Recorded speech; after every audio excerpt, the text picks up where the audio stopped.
On this episode of Strategy Simplified, Jenny Ray sits down with Dr. Soren Kaplan, a best-selling author, thought leader, and co-founder of Praxi.com. Soren has worked with leaders at Disney, Visa, Cisco, and more, and his insights have been featured in Harvard Business Review, Forbes, and Inc., where he's a regular columnist. In this conversation, he unpacks how AI is reshaping consulting, the leadership traits fueling real innovation, and the mindset shifts that consultants must embrace to stay relevant and to stand out in a rapidly evolving industry. To learn more about Soren and connect with him directly, check out the links in this episode's show notes. Let's jump into the interview.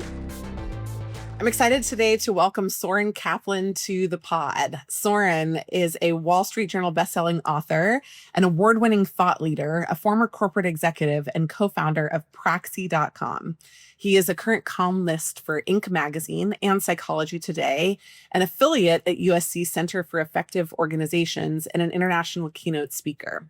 Dr. Kaplan has led consulting and development initiatives for thousands of leaders globally, including over 30 Fortune 1000 companies like Disney, Visa, Colgate-Palmolive, and Cisco. Recognized by Business Insider and Thinkers 50 as a top management expert, his work has appeared in the Harvard Business Review, Forbes, Fast Company, and NPR.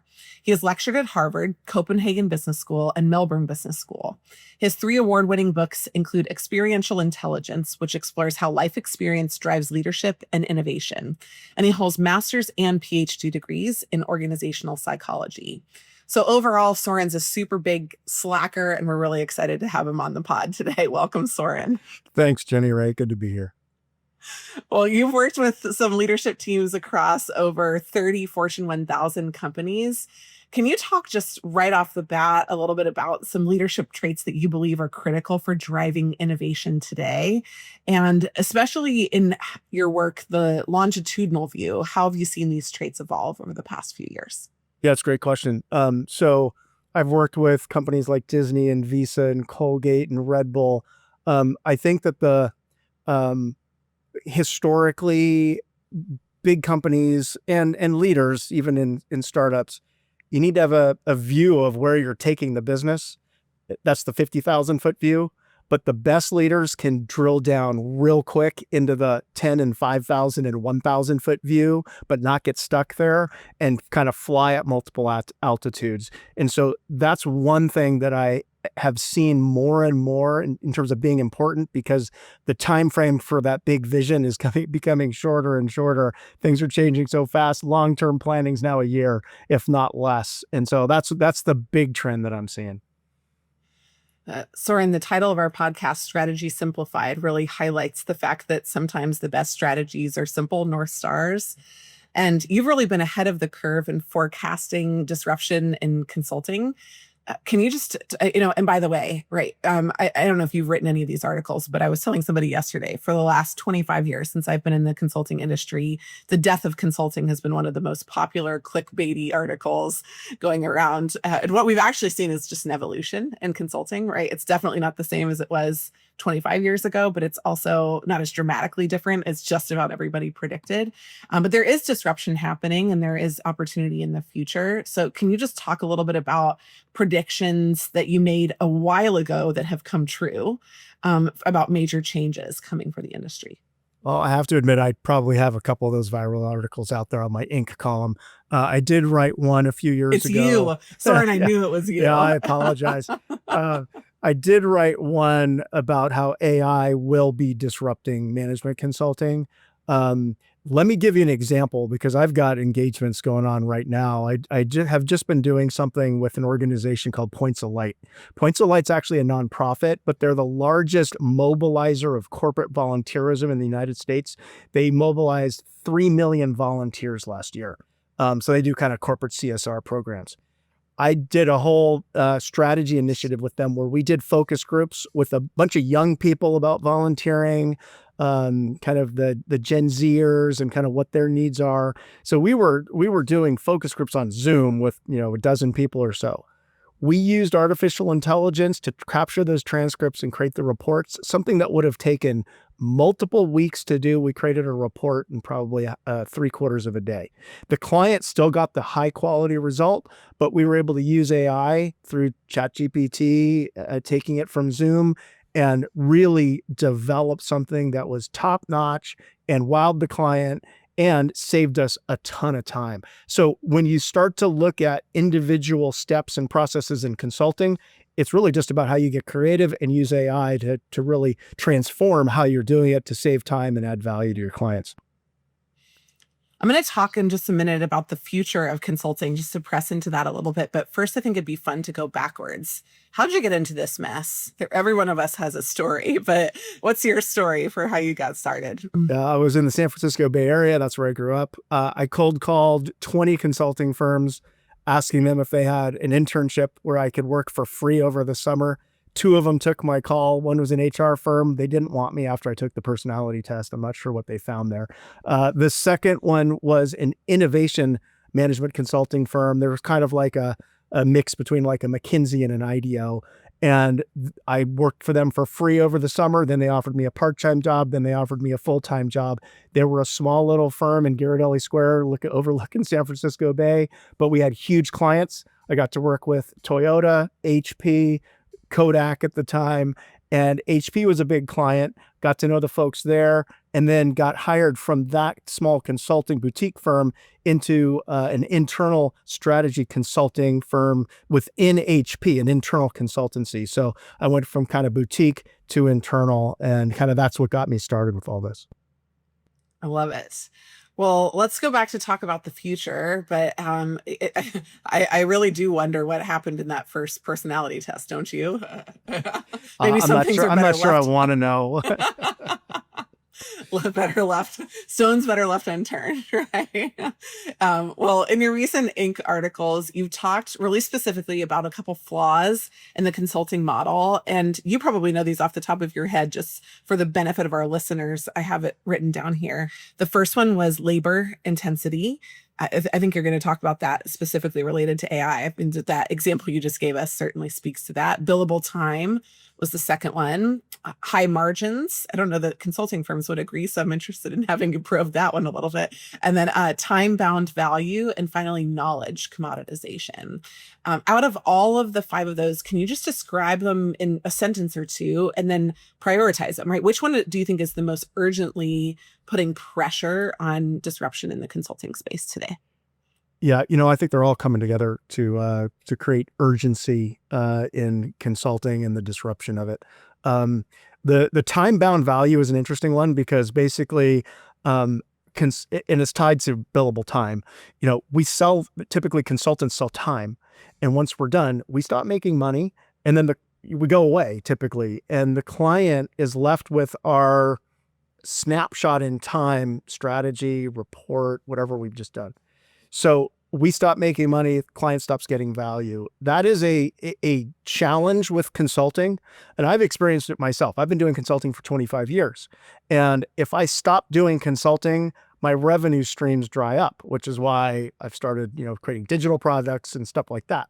So, when you look at disruption, because you're talking about consulting industry disruption, if you look at how disruption works, typically you've got something that's inefficient, it's not adding as much value as it could, and then there's an alternative that comes in and disrupts it. And so you've talked about the evolution of consulting. I think it is evolving. At the same time, you have other options and tools that could give management teams other choices to do a SWOT analysis, or other choices to get the same kind of value as a consultant would provide very quickly internally. And so that is a threat to disruption.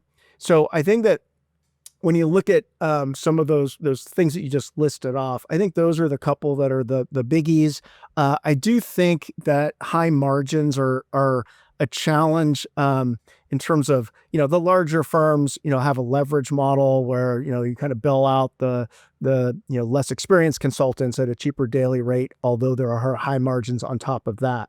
And so I think that there's kind of an awareness that consulting has higher margins than if you were to either go direct to an individual contractor or to a smaller boutique firm. So I think there's that kind of understanding, which could represent a disruption type opportunity, Or what I've seen also is a lot of firms going to those individual contractors or smaller boutiques to get a better value while finding really good people at the same time. So those are some of the dynamics that I'm seeing. We have absolutely seen an expansion. We covered the labor market in the boutique space, and we've absolutely seen maybe expansion is the wrong word, explosion of demand and hiring in a lot of those boutique style firms. So let's go back to AI. I know that this is top of mind for a lot of people. A lot of the firms are saying they do want to see consultants use AI. But I also just have to tell you a story from a recent training that I did. I was standing in front of a room and I asked everybody to put away technology and to size the market of bicycles in Italy for me. And it was like, there was just you could hear a pin drop. Nobody knew where to start. And so, I'm really curious. We have this conflict of we can use AI for a lot of things, but then some of the most valuable things we can't use AI for, but I'm not even sure that we're training people to think in the way that we have before. Just tell us a little bit about how it's accelerating disruption and also maybe areas that are protected or valuable or increasingly valuable in an era of AI. Are you looking for a change in your consulting career? Stax, a boutique strategy consulting firm, is hiring now for experienced consultants with 3 to 5 years of private equity consulting experience across its US and London offices. Stax serves private equity firms and their portfolio companies across several key industries, including tech, healthcare, consumer and retail, industrials, and more. Here are 3 key reasons to consider Stax as the next stop in your consulting career. Number 1, you'll take charge of your career growth in an entrepreneurial environment. Number 2, you'll create an impact without giving up your weekends. And number 3, you'll get a top-tier compensation and benefits package. What's not to love? Explore open roles now at the link in the show notes or visit stax.com/careers to get started. Again, that is stax.com/careers. Well, I wrote a book called Experiential Intelligence, which is really about the fact that, and I'll kind of quickly summarize it, intellect and kind of the left brain thinking is going to be commoditized and disrupted by artificial intelligence. However, the right brain, the creative side of things, and how you think and how you make connections and how you prompt AI is really where the differentiation is going to be. So prompt engineering for consultants is really, I think, an opportunity to both differentiate yourself as well as if you're trying to skill up consultants, like help people understand how do you ask questions in the most insightful way based on your experience. So it's one thing to ask, AI to give you a SWOT analysis. It's another to ask AI to give you a SWOT analysis and connect different types of industries or different technologies as you're doing so, but you don't know to ask those questions unless it's based on experience. So the more that consulting firms and consultants can train themselves on how to think creatively about the prompts, how to apply experience and strategic thinking to those prompts, that's where the differentiation initially is going to be. Eventually, that might even get commoditized over time. But, being able to do 2 things. 1, use AI in your consulting. Augment your strategy tools, your change management tools using AI. And then the second piece is actually offering AI as an offering. So those are kind of 2 dimensions of AI that represent opportunities today. Okay, so let's talk a little bit about the second one in particular, right? So you mentioned that consulting might be shifting, and I'm going to put words to what you said. I don't know if I'm right, so correct me if I'm wrong, but something about moving from delivery to differentiation.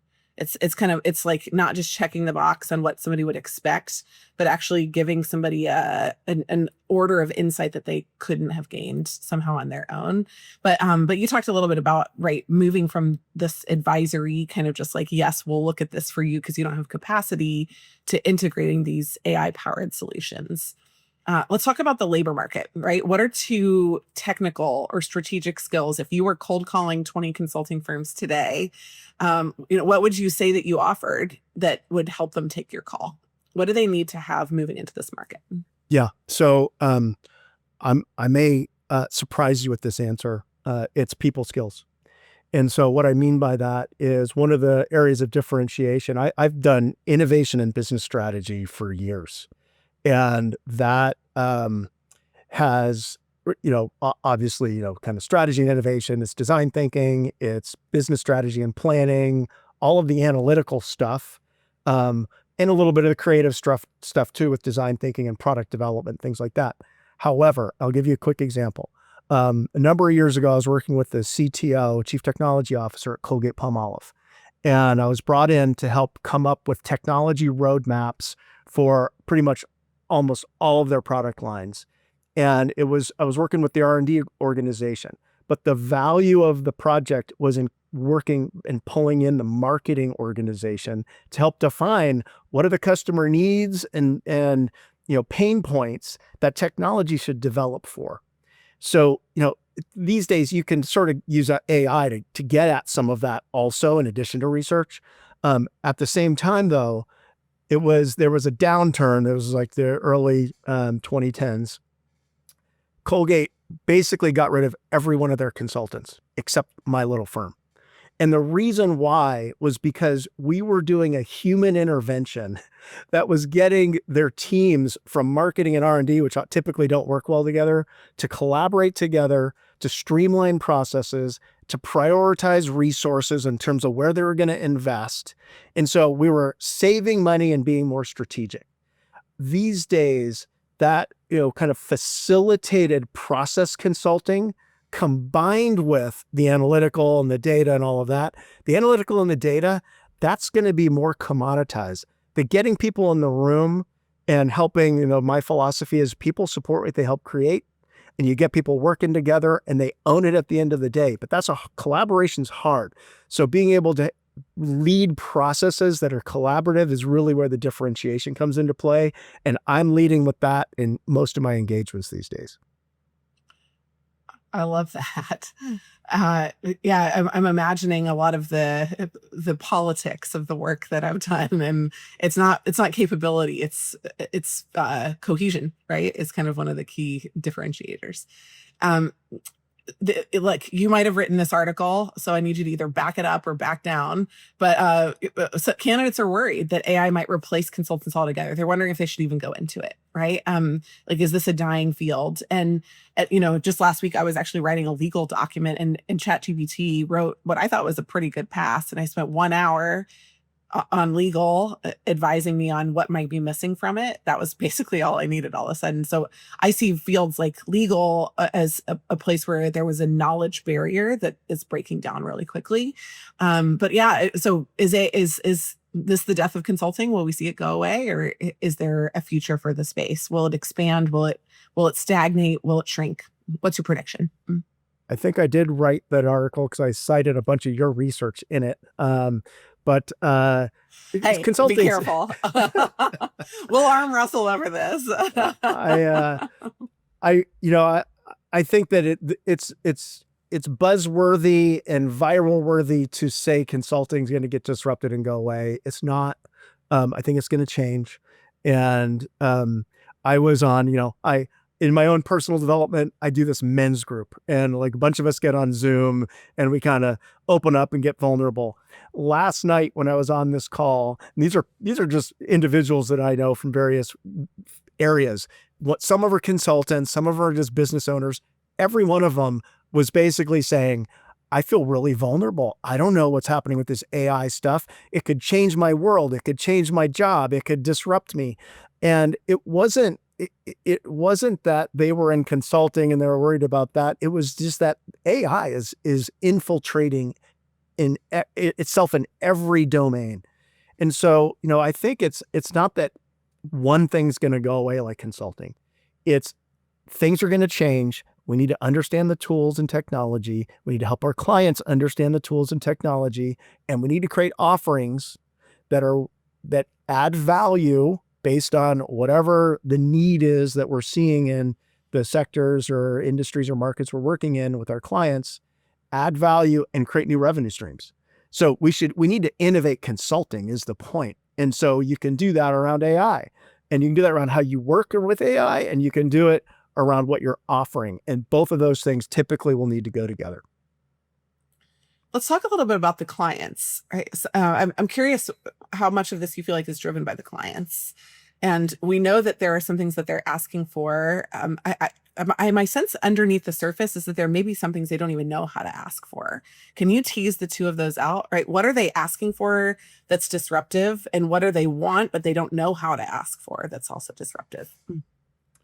Yeah, so it depends on the sector. So I do a lot of work in healthcare. Healthcare is very slow to adopt. They're not even asking for like the right. They're not really asking for anything. It's like wine, Soren, right? We're still putting juice in a bottle at the end of the day. I think you should keep doing that, just so you know. Just keep putting that juice in the bottle because I want to drink it. So at certain industries, I think are, the healthcare industry itself is slow to change. It's very rooted in regulatory. And so the executives in it are slower to try to understand what this means for them because it's a slower moving industry. On the other hand, you can start looking at retail or technology and there's adoption happening. Marketing is one of those areas in which a lot of internal marketing professionals are really worried about their jobs because marketing has been one of the strongest, most rapid applications of AI. And so, whether it's creating copy or the graphics now and the images and the videos with Sora, for example, like you're starting to see stuff that is, agency quality content coming out there. And so, I think that that different markets, different consulting offerings are going to, if you're doing marketing consulting, if you're not incorporating AI, you're already behind. Versus if you're doing healthcare consulting and certain, things with, healthcare business processes, you're not already behind, but you should be like trying to figure out and incorporate it and get your clients thinking about it. So it's kind of like there's a life cycle evolution based on what you're doing, where you're doing it, the industry and the clients you're working with, and kind of how you should be leading them. You should be leading them, but you want to lead them either directly fast or pull back a little bit and kind of, help them into and tip their toe into the AI world. Love it.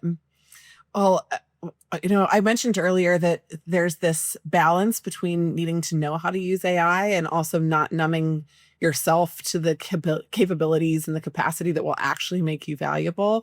But if you were advising somebody who was 21, 22, 23, starting out in their career, how to use AI, but also maintain a focus on their differential skills, what are a couple points of advice you would offer? Yeah, some of these are just getting back to the real basics. If you're just getting into the workforce, the consulting industry, what I did 30 years ago still applies. Contact as many consulting firms or even nonprofits and offer yourself up as an internship as an intern for a few months of free labor. I did that doing conflict resolution and a community nonprofit, but it built my resume and I got trained in doing conflict resolution. I did that and got my first job doing consulting. I worked for free. So just figure out the kinds of organizations you want to work for. And then just, connect on LinkedIn, send them emails, send them a letter, literally, and figure out how to provide your time to do the kind of work you think you want to do. A lot of people need AI help.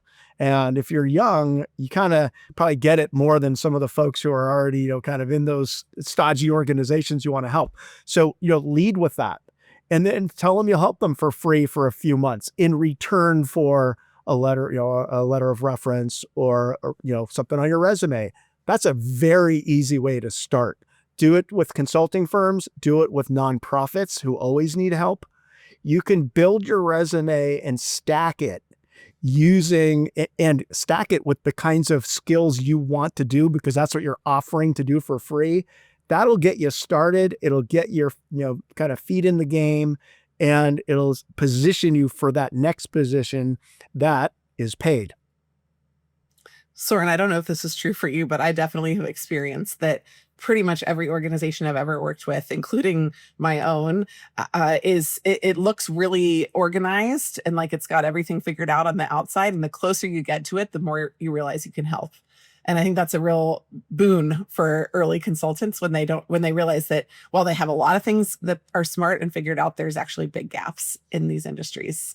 I think one of the, as I lose my hair and get it more gray, one of the things that I've really internalized on the client side is every organization is dysfunctional. It just matters to what degree. So, the excellent organizations are just a little less dysfunctional than the dysfunctional ones. And there's always an opportunity to help. And a lot of it is on the technical side, but also on the human side, how people organize. It's a evergreen opportunity for process consulting and collaboration, not to mention, some of the technical things around AI and marketing and all of that. But, every organization is going to continue to be comprised of people combined with technology, and there's always an opportunity to make it better. So this might double down on that, but beyond technical tools, is there a mindset shift that you think consultants really need to adopt to get there? To not be left behind and to make sure that they're actually at the forefront of shaping the future. Yeah. Here's a painful example that taught me a lesson way early on. One of my first clients was Levi Strauss in San Francisco. Their head of marketing hired me and one of my colleagues who started our little consulting firm. And they invited us to a meeting, and there were, I think, 2 or 3 other consulting firms they were working for. But we were their strategy and innovation consultants, and they saw us as the leads in who they were working with, but we didn't realize it. So we're in this meeting, and they're looking to us to lead the meeting, but we didn't. So it didn't go well, and it was an awkward meeting. Well, what happened was they called us back the next week, and they're like almost ready to fire us because we didn't step up and lead the process. So what that taught me is, one, being very clear on client expectations is clearly an important thing. But 2, being able to know when you need to step up or when there's an opportunity to step up and take a process leadership role versus just be providing input content-wise. That process leadership role is the high value consulting. And so that mindset, if you can come in there and you're not just another pair of hands doing another piece of research, feeding some other process, what you really want to do, the high value and the mindset is, I'm going to lead you through this process to solve these big problems for you that are going to add this type of measurable value. If that's the mindset you have, that turns into a value proposition. It turns into a compelling dialogue with the client, and then you lead them through a process that's human-based, collaborative, and gets you that kind of result. Love it. Well, I've got a couple of kind of fun questions to wrap up with. So the first one is, you've not only really done consulting, but you've actually developed thought leadership. And I know that that's a desire for a lot of people that serve in senior roles inside firms, but also in a single shingle environment, it's probably even more important. But how does somebody build authority in today's crowded digital landscape? Yeah, it is crowded. It is crowded, but it is also digital. I'll give you the same piece of advice I told a friend of mine. He was a VP at a big pharmaceutical firm in Palo Alto, California. And he wanted to get out and go do consulting on his own. And he had a number of industry connections, but he wasn't a consultant.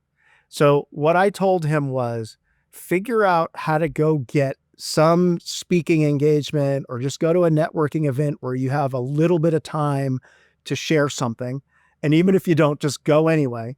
But before you do, write a white paper and make it a PDF and just talk about what you do and kind of some of the trends. And, if you were to basically talk about what you want to sell, it's in the white paper as kind of framed as education. He did it. And then he basically came back to me and he's like, it worked. I got a client. Because the white paper, anybody can create a white paper, and you can do it faster with AI these days. And you can make it pretty with graphics. You with that document, it looks like, and if you do it well, it demonstrates that you've got knowledge and authority. So it's really about packaging up in whatever form. It could be a PDF white paper, or you could just start creating a series on, a LinkedIn, or creating some videos on YouTube, whatever it is. Package up your content so that it demonstrates what you know, but also what you can help others people do. Love it. So now just a little bit of reflection on your career. You've mentioned your white hair and your years of experience. What was your biggest personal leadership aha moment when you had to fundamentally maybe rethink something? You recognized somebody who was really excellent at what they did in leadership and you wanted to emulate it, or another story like that? Yeah, I think one of my biggest pivots was I was heads down, flying around the world, flying 150,000 miles a year. And, like many consultants, it was not good for my personal relationships. And so what I realized, and you talked about thought leadership, I realized that I needed to work smarter, not harder.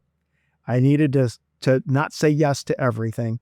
And so I started doing more writing, and I wrote my first book that turned into not just doing consulting, but doing leadership development and speaking, which created a broader portfolio for me. And then more recently, I've started to recognize, well, I've created a great presence and some thought leadership.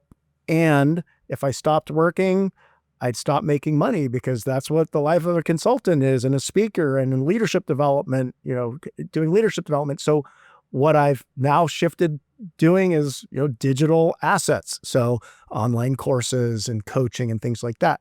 So being able to figure out what your own trajectory is.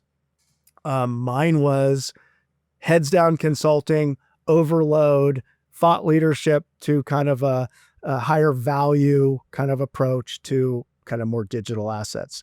That might look like something different for other people, but that's been my progression, and it's been based on some pain and some, battle scars, but also a lot of great clients and a lot of terrific relationships that are very mutually supportive as well. I help them, and I learn a lot from my clients, and collaborate with them to kind of create new content and new programs, and really help their organizations to innovate. So last career-oriented question before I move to just a few fun questions. For somebody who's about to enter the consulting industry, they start on September 1st, 2025. What is the single best thing that they could do to future-proof their career starting on day one? Find a mentor.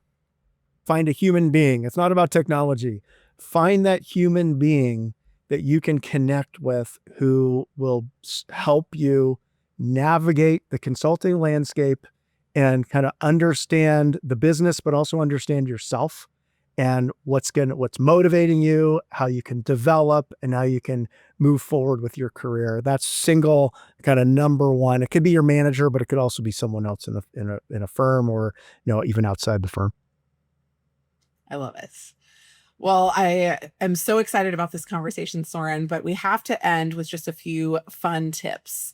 So number one, this one came up from a conversation that I had in a keynote that I gave about a month ago. It was about rest and longevity. So what is one way that you have discovered you rest effectively? I get on my mountain bike and I ride 20 miles in the mountains. So that is meditative and very restful. And I'm way tired when I'm done, but way energized at the same time. I love it. Good one. If you had to cook me a meal, I'll give you a bottle of wine to go with it, but you've got to cook me a meal. What would you make? I'd tap into the amazing Pacific Northwest salmon that is up here and outside of Bellingham, Washington, where I'm sitting right now. And I'd get some very fresh salmon and make a nice barbecued salmon to go with that white wine. Honestly, sounds great. Let's do it. Okay. And then the last question, just going back to AI. I don't know if this one's as fun, but you can make it fun, hopefully. What's a AI tool or tech innovation that is doing something unexpected, something that you're excited about right now? I've been using this tool called Machined.ai. Machined will create an article for you, fully SEO focused, and publish it on your website in just minutes. So it can create essentially a full-on content engine that will build out your website and create thought leadership on the topics you care about. Now, obviously you need to edit it and make sure it resonates with, kind of your own voice, et cetera. But it's a magical tool that any consultant should be looking at. I love it. Soren, thank you so much for your time today. I've really enjoyed the conversation, your insights, and can't wait to have that bottle of wine and some salmon. Make sure you bring it on. We're in, Jenny Ray. Thanks. You bet. Thanks for tuning in to this episode of Strategy Simplified with Dr. Soren Kaplan. We hope you're walking away with fresh insights and practical takeaways on the future of consulting and leadership. If you found value in the conversation, share the episode with a friend or a colleague, and don't forget to subscribe and follow so you never miss an update. You'll find links to connect with Soren and explore his work in the show notes. Until next time, peace out.